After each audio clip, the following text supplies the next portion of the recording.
علیکم ورحمۃ اللہ وبرکاتہ۔ الحمدللہ والصلاة والسلام علی رسول اللہ، اما بعد۔ عربی زبان کے آج کے سبق میں انشاءاللہ 19ویں درس کی تدریبات حل کی جائیں گی۔ اگر لیسن آپ نے اچھے طریقے سے پڑھا ہے تو یہ تدریبات بھی کافی آسان ہونے والی ہیں، اور الحمدللہ اب تک ہم نے مشق بھی کافی کیا ہے، تو اس سے بھی بہت کچھ چیزیں خود بخود سمجھ میں آ جاتی ہیں۔ التدریبات مشقیں، یہ تدریب کی جمع ہے، نیچے ہی جو موجود ہے التدریب الاول، پہلی تدریب، پہلا مشق، پہلی تمرین، پہلا ایکسرسائز۔ اس کے بعد کہہ رہے ہیں کہ یدرس بکر فی الجامعہ، یہ ایک کے فریم آپ کو دے دیے ہیں، اسی وزن پہ نیچے سب لے کر کے آئیں گے۔ ورب کا استعمال کریں گے، فعل کا، فعل مضارع کا، مذکر کے لیے مذکر کا صیغہ استعمال کریں گے، اور مؤنث کے لیے مؤنث کا صیغہ۔ یدرس بکر فی الجامعۃ، رکیں گے تو جامعہ، جیسا کہ عربی کا قاعدہ ہے کہ یہ تا جو ہے جس کو تائے تانیث بھی کہتے ہیں، یہ گولتا ہا کی شکل اختیار کر لیتے ہیں، جیسے القاریہ، مالقاریہ۔ یدرس بکر فی الجامعہ، بکر جامعہ میں پڑھتا ہے، یعنی یونیورسٹی، جامعہ یونیورسٹی۔ تذهب زینب، زینب الی الروضۃ، زینب روضے کی طرف جاتی ہے، یعنی نرسری جاتی ہے، نرسری اسکول جاتی ہے۔ یدرس، بکر کی رعایت کرتے ہوئے فعل مذکر کا صیغہ لایا گیا ہے، واحد مذکر غائب، اور زینب کی رعایت کرتے ہوئے واحد مؤنث غائب کا صیغہ، جس کو ہم پڑھ چکے ہیں بارہا۔ یہاں ایک سوال یہ پیدا ہوتا ہے کہ یہ زینبن کیوں نہیں ہوا؟ ہم نے پڑھا ہے کہ عربی زبان کا کوئی کلمہ جو ہوتا ہے، اگر وہ الف لام سے خالی ہو تو اس پہ تنوین داخل ہوتی ہے، تو زینبن ہونا چاہیے، لیکن کیوں زینبو ہے؟ تو انشاءاللہ عربی زبان جیسے سیکھتے ہوئے آگے بڑھیں گے تو آپ کو پتہ چلے گا کہ کچھ کلمات ایسے بھی ہوتے ہیں عربی زبان کے اندر جس پہ تنوین نہیں آ سکتا، تنوین بھی نہیں آ سکتا، اور اس پہ کسرہ بھی، زیر بھی نہیں آ سکتا، جس کو منصرف اور غیر منصرف کے باب میں بتایا جاتا ہے۔ منصرف کہتے ہیں کہ جس کے آخری حرف کی حرکت بدلتی رہے، کبھی اس پہ ضمہ بھی آئے، تنوین بھی، کبھی فتحہ بھی آئے، نصب بھی، اور کبھی کسرہ بھی آئے، زیر بھی آئے، تنوین بھی آئے، کبھی تنوین بھی آئے، دو زبر، دو زیر، دو پیش، اور ضمہ، فتحہ اور کسرہ بھی۔ غیر منصرف جو ہوتا ہے وہ اس پہ تنوین نہیں داخل ہوتی، اور نہ ہی اس پہ کسرہ آتا ہے، یعنی اس پہ زیر نہیں آ سکتا، الا ہے کہ بعض حالتیں ہیں، اگر وہ کسی کی طرف مضاف ہو یا الف لام داخل ہو جائے تو اس پہ کسرہ آ سکتا ہے۔ غیر منصرف میں سے، یعنی جس پہ تنوین نہیں داخل ہوتی، ایک چیز یہ ہے کہ اگر وہ کسی لیڈی کا نام ہے، کسی لیڈی کا نام ہے اور 3 حرف سے زیادہ ہے، جیسے یہاں ہے، اگر جوڑیں گے تو زا یا نون با، 4 حرف ہیں، اگر وہ کسی لیڈی کا نام ہے 3 حرف سے زائد ہے تو وہ بھی غیر منصرف، اس پہ کبھی تنوین نہیں آ سکتی، کبھی 2 زبر، 2 زیر اور 2 پیش نہیں آ سکتا، اس پہ زینبو ہی کہہ سکتے ہیں، زینبن کبھی نہیں کہہ سکتے، اور زینبی یا زینبن آ ہی نہیں سکتا، کسرہ کبھی نہیں آئے گا، جہاں کسرے کی بات آئے گی وہاں اس پہ فتح آئے گا، زبر آئے گا۔ تو تذہب زینب، تو ایک غیر منصرف کی ایک پہچان یہ ہے کہ وہ کسی لیڈی کا نام ہو اور 3 حرف سے زائد ہو۔ ایسے یہاں ہم پڑھیں گے کہ یہاں تا ہے، تو ایسا بھی کوئی نام جس کے آخر میں تائے تانیث ہو، اس کو تائے تانیث کہتے ہیں، چاہے وہ مذکر کے نام ہی کے اندر کیوں نہ ہو، جیسے طلحہ، یہ مذکر کا نام ہے، یعنی لڑکے کا نام ہے، میل کا حمزہ، یا اسی طریقے سے معاویہ. اس کے اندر بھی جب کہیں گے یہ تائے تانیث ہے، یہ گولتا کو تائے تانیث کہتے ہیں گرچہ وہ مذکر کے نام میں ہو. تو جس ناؤن پہ، جس اسم پہ یہ بھی داخل ہوتا ہے تانیث بھی، اس پہ بھی کبھی تنوین نہیں آ سکتا. تو آگے ہم پڑھیں گے یہ اسم الامتی خدیجتو، یہاں بھی خدیجتو نہیں ہے. تو یہ چھوٹا سا قاعدہ ہے، اس کو آپ ذہن میں رکھ کر کے چلیں، انشاءاللہ کافی پریشانیاں ختم ہو جائیں گے اور پھر آپ کے لیے کوئی اشکال نہیں ہوگا. تو تذهب زینب الی الروضۃ، تذهب زینب الی الروضۃ، زینب یہاں اسی کا فاعل ہے، فعل یہ ہے تذهب اور اس کا فاعل زینب ہے. زینب روضے کی طرف جاتی ہے، نرسری اسکول کی طرف. یتعلم، پھر مذکر آ گیا سعید، تو پھر یتعلم ہو گیا. یتعلم سعید فی المدرسہ، سعید مدرسے میں پڑھتا ہے. یحفظ، یحفظ بکر، بکر حفظ کرتا ہے القرآن الکریم. تو یحفظ یہ فعل ہے، بکر اس کا فاعل ہے، القرآن الکریم یہ دونوں مل کر کے یہ مفعول ہے، جس کو انگلش میں آبجیکٹ کہتے ہیں. تو ورب، سبجیکٹ، آبجیکٹ، یعنی فعل، فاعل اور مفعول. تو یحفظ بکر القرآن الکریم. اب یہ القرآن الکریم نہیں ہو سکتا کیونکہ یہ مفعول ہے، اور مفعول ہمیشہ منصوب ہوتا ہے، یعنی اس پر نصب ہوتا ہے، یعنی فتحہ ہوتا ہے، ہمیشہ اس پر فتحہ ہوتا ہے. یتعلم بکر فی المدرسۃ، بکر مدرسے میں تعلیم حاصل کرتا ہے. یدرس بکر فی الجامعۃ، بکر یونیورسٹی میں پڑھتا ہے.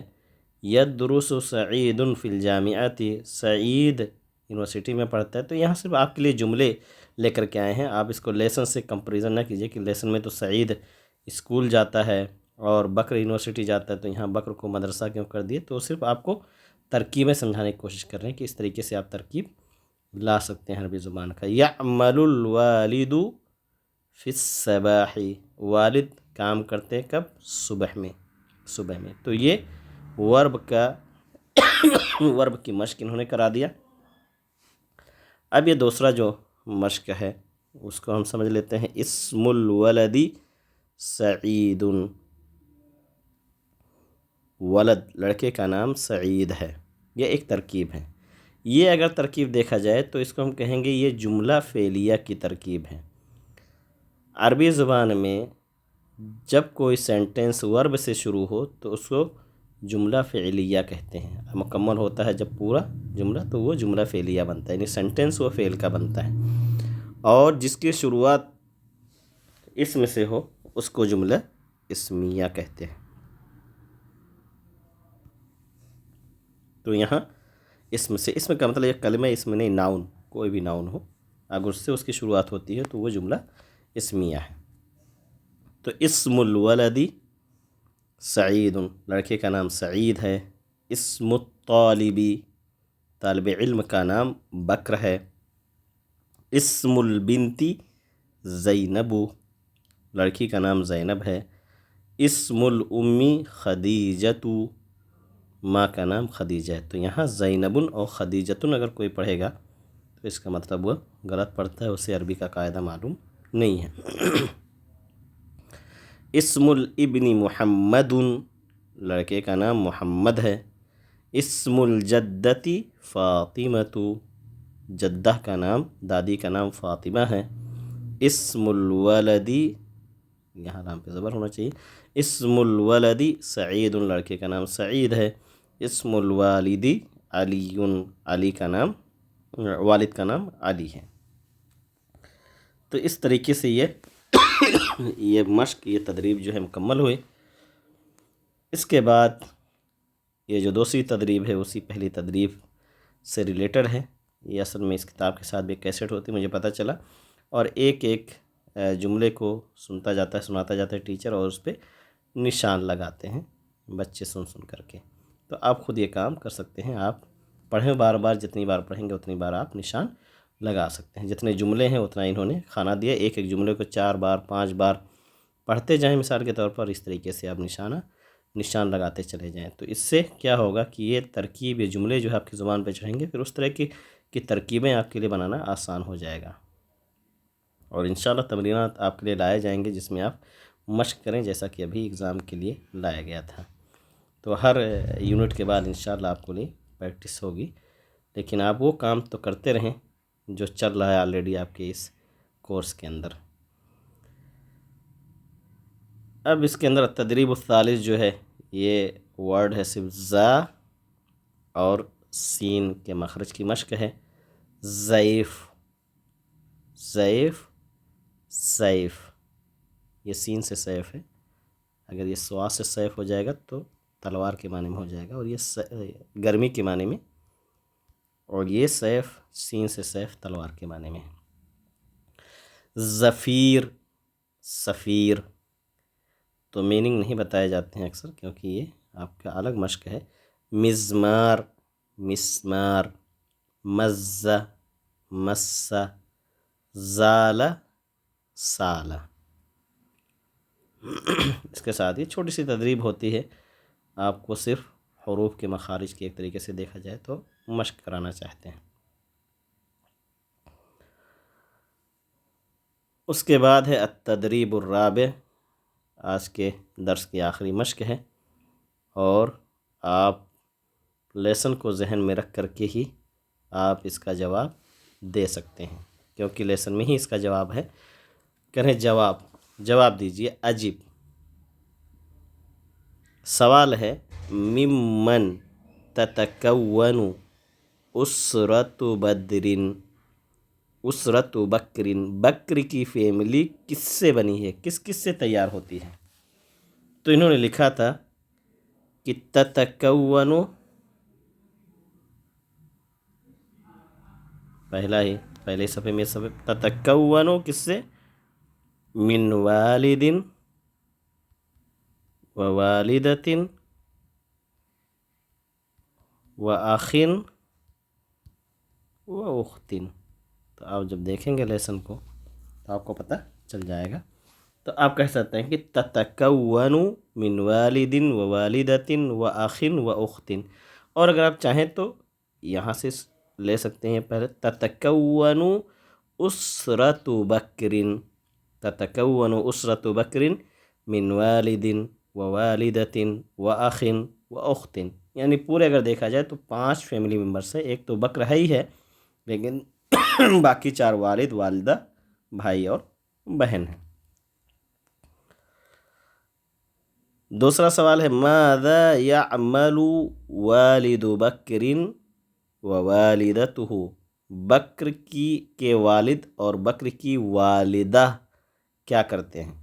ماذا کیا کرتے ہیں، ممن کس سے، ماذا کیا کرتے ہیں، ماذا یعمل، و والدتہ، یہ ضمیر جو ہے کس کی طرف لوٹی؟ بکر کی طرف، اس لیے مذکر ہے۔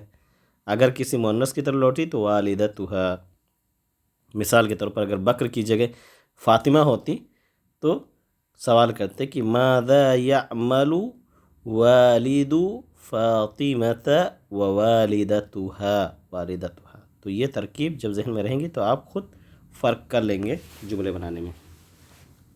بکر کے والد کیا کرتے ہیں اور بکری کی والدہ، تو انہوں نے کہا تھا کہ یعمل الوالد مہندسا، اور والدہ کے بارے میں بتایا تھا وتعمل الوالدۃ معلمۃ، والدہ جو ہے معلمہ ہے۔ پھر تیسرا سوال ہے مسم اخت بکرن، مسم اخت بکرن، بکر کی بہن کا کیا نام ہے؟ تو کہیں گے اسم اختی بکرن، بکر کی بہن کا نام کیا ہے؟ زینب، زینب، اسم اخت بکرن زینب۔ چوتھا ہے این یدرس بکرن، بکر کہاں پڑھتا ہے؟ تو کہیں گے یدرس بکرن فی جامعۃ ام القری، فی جامعۃ ام القری۔ وَأَيْنَ يَتَعَلَّمُ سَعِيدٌ، سعید کہاں سیکھتا ہے، کہاں پڑھتا ہے، کہاں تعلیم حاصل کرتا ہے؟ یتعلم سعید کہاں تھا؟ فی مدرسۃ الملک فیصل الابتدائیہ.